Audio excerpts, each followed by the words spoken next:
Welcome to the PlacidWay Pulse on this deep dive. Mm. And I want you to start by just, imagining something for a second. Okay. Imagine waking up tomorrow and there is a pain in your knee or your hip that is just so debilitating, so sharp, that just the simple act of leaning over to tie your shoes feels completely impossible. Yeah, that's rough. Right. Getting out of a kitchen chair suddenly requires this 5-minute mental strategy session. You haven't just lost your mobility, you've lost your fundamental independence. Exactly. Now imagine finally getting in to see a doctor and being told that the solution, the joint replacement surgery you desperately need to get your life back, comes with a major catch. And it's usually a big one. It is. Either it's going to cost you $50,000 out of pocket, or you're going to be placed on a public health system wait list for 1 to 3 agonizing years. Yeah, it is a totally paralyzing scenario that, unfortunately, millions of people face. You find yourself trapped in this terrifying space between, total financial ruin and chronic daily physical suffering. And that is exactly the driving force behind our mission for this deep dive today. We are unpacking what has essentially become the ultimate shortcut to reclaiming your mobility. Right. We're looking at the massive transformative trend of orthopedic medical tourism in Mexico, but we're looking at it purely through the lens of your intent as a patient. Which is so important. It is. Why are people leaving their domestic healthcare systems? What is the actual on-the-ground quality of the care they are receiving? And, practically speaking, how on earth do you coordinate something as complex as major bone surgery across an international border without completely losing your mind? What's fascinating here is that when people hear the term medical tourism, their immediate assumption is often that it requires making some sort of dangerous medical compromise just to save a few dollars. Yeah, like you're going to some back alley clinic or something. Exactly. But when you look at the underlying data, the infrastructure, and most importantly, the patient outcomes, a totally different reality emerges. You're not looking at a compromise at all. You are looking at a highly optimized cross-border healthcare economy that has been built from the ground up to prioritize rapid recovery and, transparent outcomes. Okay, let's unpack this, because before we get into the surgeries and the logistics, we really need to sit with the reality of that pain for a moment. Definitely. Understanding the sheer desperation caused by domestic healthcare delays is the engine driving this entire movement. I mean, think about a damaged joint, like driving a car with a flat tire. That's a great way to look at it. If you just ignore the flat tire and keep driving to work every day, you don't just ruin the rubber on the wheel, you destroy the entire alignment of the car. Right, the whole system gets thrown off. Exactly. The axles start to grind, the suspension gives out, and your body does the exact same thing when you try to walk on a bad hip or knee for 2 years. Yeah, in orthopedic medicine, that's referred to as the domino effect of compensatory walking. Compensatory walk. Right. Your body is incredibly adaptive, but that adaptation comes at a severe cost. The source material actually highlights a really poignant real-world example of this mechanism in action. Oh, yeah, the story about Aaron, right. Yes, Aaron. He's a 70-year-old gentleman who had a severe accident back in 1996, which resulted in a hip fracture and an exposed ankle fracture. And to deal with the aftermath of those fractures, he had to use a custom heel lift in his shoe, just to be able to walk somewhat normally, right? Right. He used that heel lift for years. But here is where the mechanics of the human body turn against you.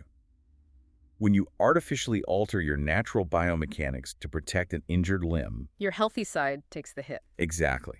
Your healthy limb has to take on an extraordinary amount of compensatory weight.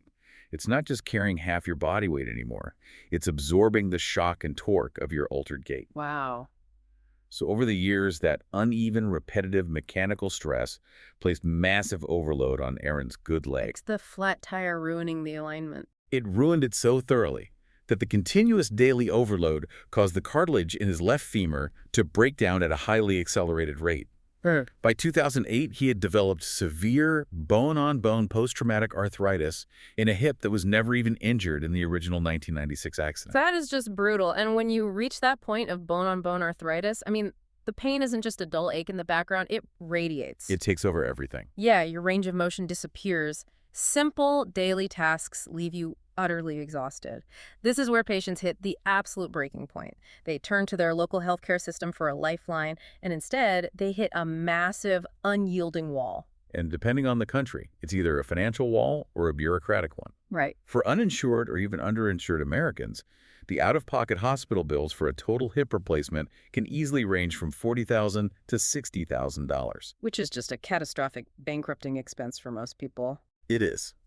Meanwhile, patients in public health systems, like in Canada or the UK, might not face that financial ruin, but they are staring down a surgical waitlist that can drag on for 1 to 3 years. 1 to 3 years of bone-on-bone pain. Right. That translates to years of progressive joint damage, often relying on daily narcotic painkillers just to function. Then you look south. You look at the Mexican alternative, and it is almost hard to believe the contrast. We're talking about wait times dropping from years to just, what, 2 to 4 weeks? Yeah, 2 to 4 weeks is standard. But the real shock is the price tag. I'm looking at these numbers, and I have to ask, how is a total knee replacement dropping from $50,000 in the U.S. down to somewhere around $8,000 to $12,000 in Mexico? Well, what's crazy is that lower price tag is also a bundled rate. Meaning what, exactly? It typically includes the hospital stay, the surgeon's fees, the anesthesiologist, the premium implant itself, and even the initial physical therapy. It's basically an all-inclusive medical package. Okay, stop right there. As a consumer, if I'm listening to this and I hear a price drop of 70% for major bone surgery, my brain immediately starts flashing red warning lights. Sure, that's totally natural. Right, because the old saying is you get what you pay for. If I'm paying a fraction of the cost, I have to assume I'm getting discount parts or out-of-date techniques or, a rusty scalpel in a substandard clinic. It just feels inherently risky. It is the most understandable anxiety a patient can have, and it's a fear you have to address head-on. But we really need to dismantle the myth that cheaper automatically means inferior in the context of global healthcare. Okay. The economics of medical tourism, they do not work by cutting corners on medical supplies or safety protocols. So where is the 70% discount actually coming from, if not the medical gear? The massive savings come from the structural differences in the healthcare systems themselves. The U.S. healthcare system is burdened by vastly higher administrative hospital overhead. Right, the red tape. Exactly. There are entire departments dedicated just to medical coding, insurance negotiations, and navigating those complex charge-master pricing systems. Mexican medical tourism clinics operate on a much leaner, direct-to-patient cash model. So you just eliminate the massive bureaucratic middleman entirely. You do. Combine that with significantly reduced facility fees and highly favorable international currency exchange rates, and the price plummets without touching the clinical quality. Okay, I want to push on that clinical quality for a second, specifically the hardware. The implant actually going into my knee or my hip, is it genuinely the same device? Yes. Mexican orthopedic surgeons operating in these top-tier clinics use the exact same FDA-approved premium implants that you would find in the absolute highest-ranked hospitals in the United States. Really. We're talking about global manufacturing leaders like Zimmer Biomet, Stryker, and Johnson & Johnson. So what actually makes those implants premium? Like, what's the technology driving them? It all comes down to the materials engineering. These manufacturers are utilizing advanced aerospace ceramics and porous titanium alloys. They also use highly cross-linked polyethylene plastics. What does cross-linked mean in this context? Okay, think of regular plastic like a plate of spaghetti. Okay, I'm visualizing spaghetti. The individual strands are long, but they slide past each other easily, meaning the material can wear down under friction. Cross-linking is a chemical process that essentially ties all those individual strands together in 3 dimensions. Oh, wow. Yeah, it creates an incredibly dense, durable matrix. So when a metal or ceramic ball joint is rubbing against that plastic cup millions of times a year as you walk, it dramatically reduces microscopic wear and tear. Meaning the joint lasts decades longer. Exactly. There are no discount, generic, or knockoff joints being used in these reputable clinics. Okay, so the parts are cutting edge. But surgery is an art as much as the science. Having a great titanium joint doesn't matter much if the hands installing it aren't skilled. Who are these doctors? That's a great question, and the surgical credentials are vital to verify. But the talent pool in Mexico's medical tourism hubs is elite. The attending physicians and lead surgeons are board certified by the CMOT. The CMOT. Yeah, the Mexican Council of Orthopedics and Traumatology. Our sources highlight several incredibly impressive specialists in this field. Who are we looking at specifically? Well, you have doctors like Dr. Rodrigo Avila Cervantes, a highly recognized neurosurgeon and spine specialist operating in Mexico City. In Tijuana, there is Brenda Delangel, specializing in orthopedics and regenerative medicine. Okay. And down in Guadalajara, you have specialists like Dr. Gustavo Ramirez. What's crucial to understand about these doctors is that they frequently hold international fellowships. So they train abroad. Exactly. They've trained extensively in the US, the UK, or Europe before returning to Mexico to practice. There's another aspect to this that seems counterintuitive at first. Because these destination clinics cater to an entire global patient base, like people flying in from Canada, the US, Europe, these surgeons must be doing a massive number of these specific procedures. That is a critical advantage. In surgical disciplines, high volume directly correlates with refined techniques and lower complication rates. Muscle memory is real. It really is. A surgeon who performs 400 hip replacements a year is generally going to have a more refined, efficient technique than a domestic surgeon who performs 40. And the proof of that efficiency really shows up in the patient outcomes. There's a story in the research about a woman named Amy Versteeg from Edmonton, Canada. She was dealing with extreme, debilitating back pain. She couldn't walk, she was totally immobilized, and stated she just wasn't functioning at home anymore. Which is the classic devastating presentation of advanced spinal degradation. The nerve compression simply halts your life. And she was facing an indefinite wait in the Canadian system. Instead, she found a doctor online, Dr. Navarro, who operates out of a highly rated clinic in Puerto Vallarta. And she made the trip. She did. She underwent the spinal surgery and reported being completely pain-free just 2 weeks later. She went from being unable to function to reclaiming her entire life just by deciding to cross a border. See, when you hear outcomes like that, the whole budget healthcare stigma completely falls apart. It really does. Once a patient understands that the quality is genuinely world-class, FDA-approved titanium, CMOT, board-certified surgeons, the entire conversation shifts from the what to the how. And that how is where I still have a lot of anxiety, to be honest. Even if the price is right and the doctor is a genius, the practical reality of coordinating major orthopedic surgery in a foreign country sounds like an absolute logistical nightmare. Yeah, I can see that. I mean, I can barely navigate an airport when I'm healthy. How do you manage flights, hotels, and foreign hospitals when you have a hip that feels like grinding glass? Well, if you were doing it alone, it would be a nightmare. But the medical tourism industry has evolved beautifully to solve this exact problem. You are stepping into a highly streamlined VIP concierge medical journey. VIP concierge. Yeah, this is a boutique experience designed specifically for patients with limited mobility. Okay, let's walk through the timeline then. Does this start with me just flying down to Tijuana or Puerto Vallarta and hoping the doctor agrees I need surgery? Not at all. The process begins long before you even book a flight, with comprehensive virtual consultations. You use secure, encrypted medical portals to transfer your recent MRI imaging, your CT scans, and your X-rays directly to the surgical team in Mexico. Wait, so they are evaluating my actual skeletal structure remotely. How accurate can that be without seeing me in person? Oh, extremely accurate. The orthopedic surgeon uses those high-resolution scans to build a precise 3D digital bone map of your joint. Yes. They can evaluate the exact millimeter narrowing of the joint space, measure the cartilage loss, and formulate a definitive surgical plan.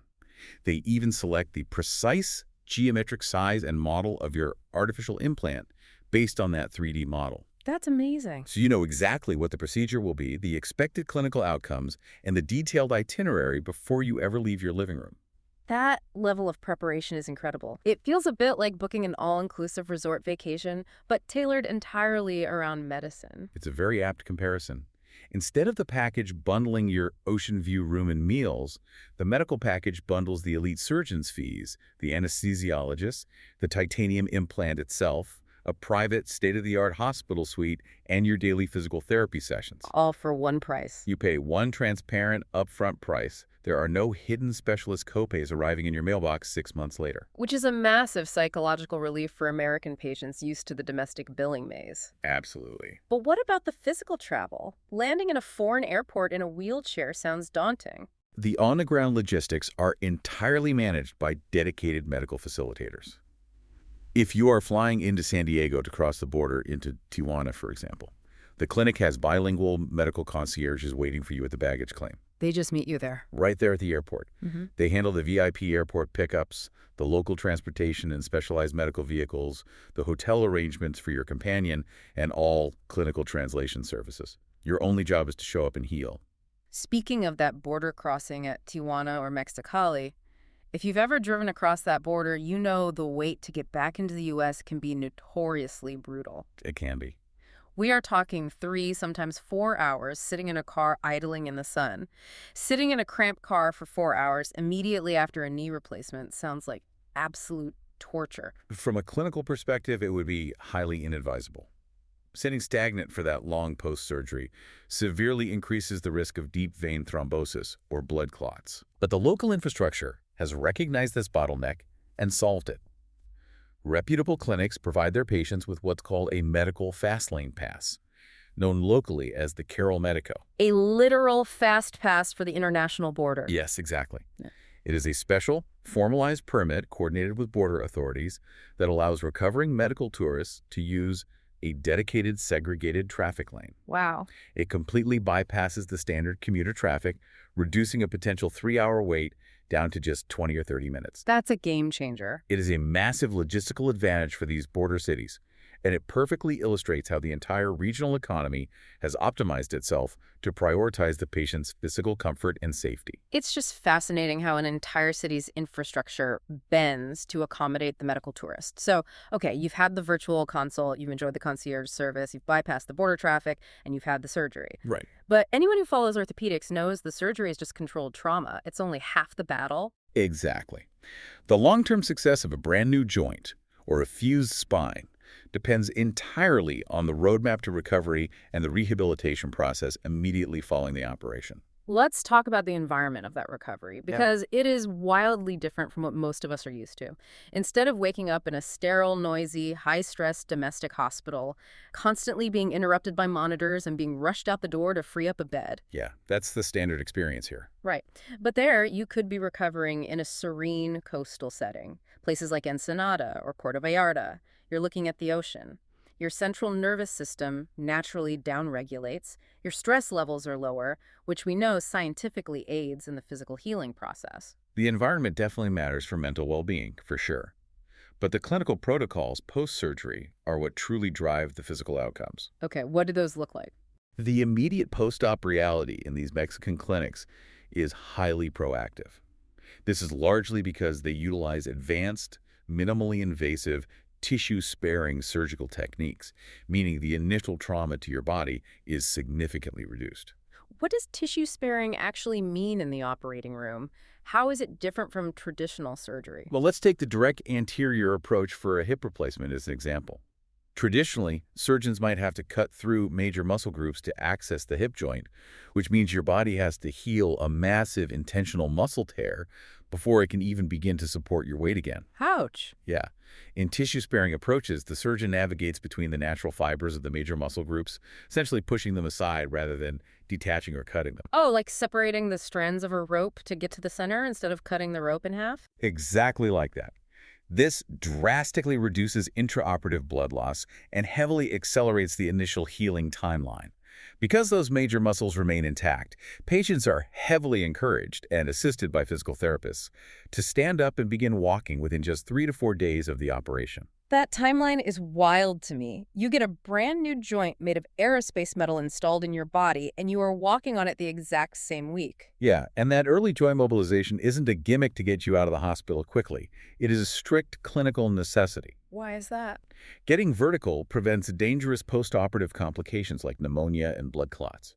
But most importantly, that early assisted weight bearing safely stimulates your body's natural bone growth process. Right. It actually helps lock the porous titanium implant directly into your living skeletal structure. Wait, explain that. How does the bone lock into the metal? Okay, so the surface of these titanium implants is deliberately manufactured to be highly porous.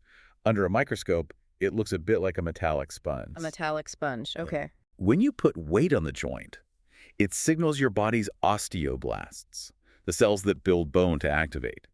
Those cells essentially crawl into the microscopic pores of the titanium and build new bone tissue inside the metal. That is wild. It's a process called osteointegration. Your body literally welds the implant to your skeleton, creating a robust, unmoving foundation for decades of use. That is just incredible engineering. So you're walking, your bone is integrating with the titanium, you're recovering by the beach.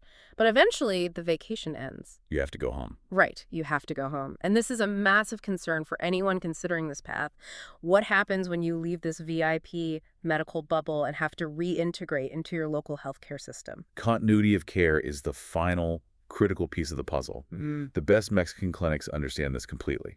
When you're discharged, they don't just put you on a plane and wash their hands of you. Okay, good. They provide you with your comprehensive operative reports, detailed discharge summaries, and high-resolution post-op imaging discs, all meticulously documented in English. So you have the exact medical blueprints of what was done to hand over to your local doctors. You do.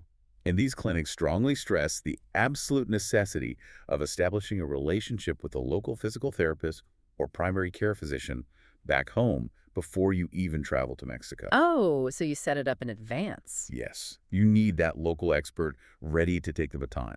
They will guide you through the intermediate and advanced phases of physical therapy, which is all about building a dense, strong muscle envelope around the joint.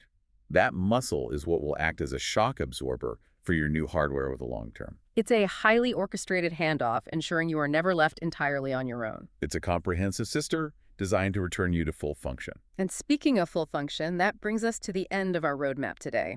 It's time to wrap up this deep dive on the PlacidWay Pulse. It's been a great discussion. It really has. Choosing medical tourism for orthopedic surgery, whether it's a hip, a knee, or a complex spinal fusion, is fundamentally about taking decisive control. It is about taking control of your timeline so you aren't wasting the best years of your life trapped in pain on a wait list. Right. It's about taking control of your finances so a medical need doesn't bankrupt your family. And ultimately, it's about reclaiming your physical independence. It means chronic pain simply doesn't have to be a waiting game anymore. You have real, viable options. I completely agree. And I want to leave you with a final, perhaps somewhat provocative question to ponder as we close today. Okay, let's hear it. If world-class surgical talent, FDA-approved biomedical technology, and VIP concierge care are available just a short flight or a quick 20-minute drive across the border, and if this international system treats you with more transparency, speed, and compassion than your local system, does the traditional concept of domestic healthcare even make sense anymore? I mean, as medical technology makes the world smaller and borders more porous, shouldn't our basic human access to a pain-free life be entirely borderless? That is a powerful thought to end on, because at the end of the day, when you finally lean over to tie your shoes again without wincing, your knee doesn't know what country it's in. It just knows it doesn't hurt anymore. Thanks for joining us on the PlacidWay Pulse. Keep diving deep.